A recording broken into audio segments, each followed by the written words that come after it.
If you've ever tried to implement a major change program in your organization, then you'll know it's often difficult. People can resist change, and it can be hard to make change stick in the long term. This is why it's so important to understand the change process. Then you can manage it effectively and get people's support at each stage. A useful way to get a better understanding of this process is to use Kurt Lewin's Unfreeze, Change, Refreeze model. This is based on the analogy of melting a block of ice and then refreezing it into a new shape. The first stage in the model is unfreeze. This is the part of the change process where you have to communicate why this change is necessary. Make sure everyone who will be affected by the change knows this, and make sure you deal with people's doubts and concerns. Next comes the change itself. This is where people begin to get used to the idea that things will be different.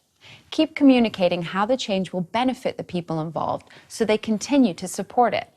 And remember that the change itself doesn't happen overnight, so give people plenty of time to adjust to it.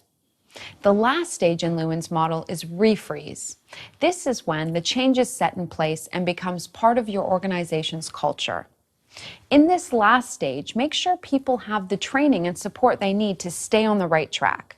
And regularly check that the change has happened and that people are using the new processes that you've implemented.